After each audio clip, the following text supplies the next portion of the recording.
Hi, I'm Chris. I'm head of compliance. What I do is I help the brands get their product ready before it launches or before it comes over to these regions. That's product compliance, but then I also deal with tax compliance. So we're looking at getting you set up, registered with your VAT numbers, and get you prepared and ready to understand how it works. What do we have to do? When do we need to file, collect data, file that, pay the fees, and everything around tax.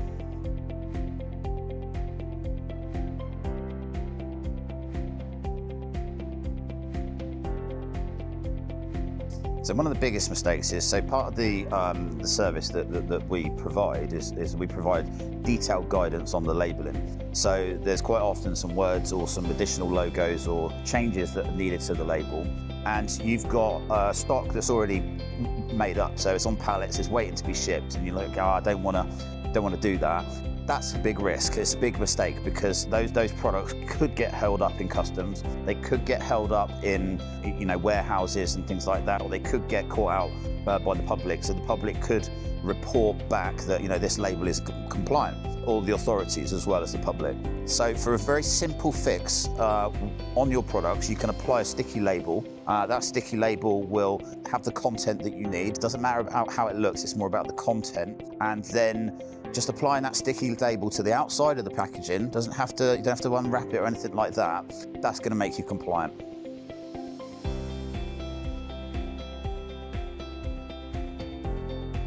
First one, biggest one that I see all the time is you get delisted. So if your product gets delisted, it then has to be removed from Amazon warehouses. So it has to go into storage, and you're not making any revenue. So you're not actually selling those products, but you're having to pay the storage fees. Number two, if you get approached by the authorities, or if the authorities will actually catch your product or if it's reported, you're going to get a notice to change that when you have to remove it from sale. So there's no financial penalties, there's no repercussions from the authorities at this stage. But if you persistently ignore that, or if you deliberately ignore that, that's when the financial penalties and repercussions come into play.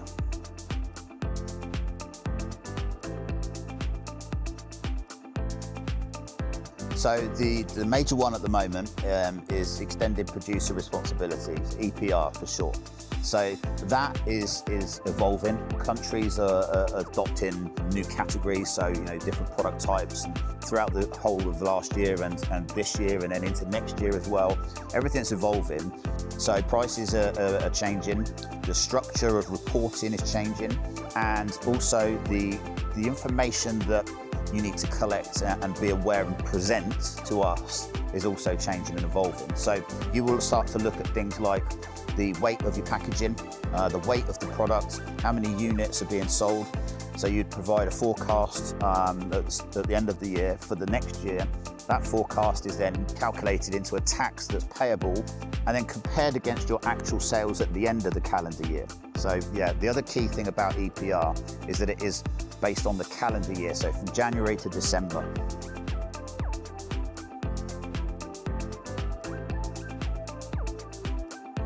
So European Union launched a regulation which basically looks at sustainability, so packaging, sustainability and waste. So it then actioned the member states to go away and implement this regulation, and each member state has done it differently.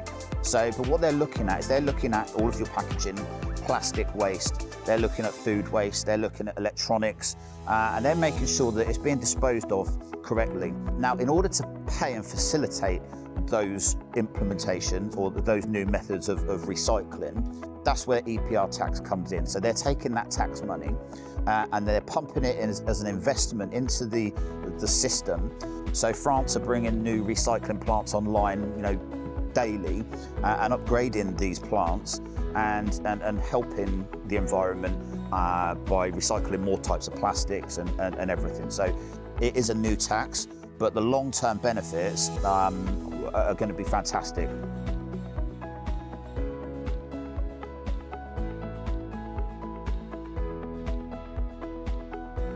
Okay, so for electronics, two key pieces. One, does it have a battery?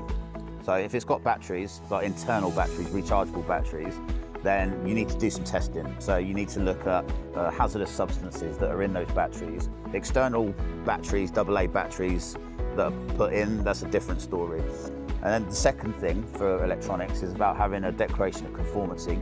So it's your supporting documentation, and that basically is allowing you to use the CE mark on your product. Now the CE mark, or the UKCA mark in the UK, that is you telling the public that your product is safe to use.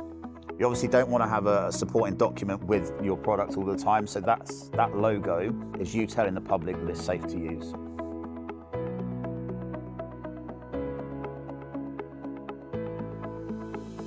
So toys is all about ages and warnings and making sure that the label is correct. So you've got different age categories and there's different warnings for the different function of the toy. So, you know, if you've got a water-based toy, you've got supervision warnings, obviously because there's drowning risk. The other thing with toys is that, unlike electronics, with toys, you actually have to have testing carried out. So in order to support your declaration of conformity, you need to have what they call as EN71 test. Now that consists of 3 different tests. Again, it looks at flammability, it looks at metal content, metallic content, and really makes you dive down into the real details of how the product's made, what it's made of, and demonstrate that it's safe and it's not contaminated with anything bad.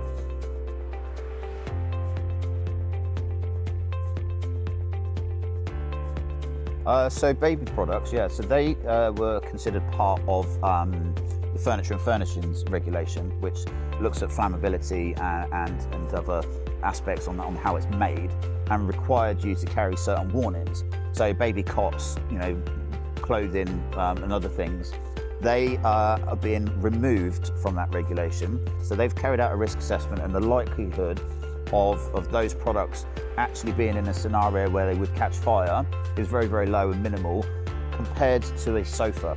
So, you know, a cigarette dropped on a sofa is quite likely, whereas a cigarette dropped in a baby cot is unlikely. So they've actually been quite sensible and applied some common sense to the regulation and removed baby products.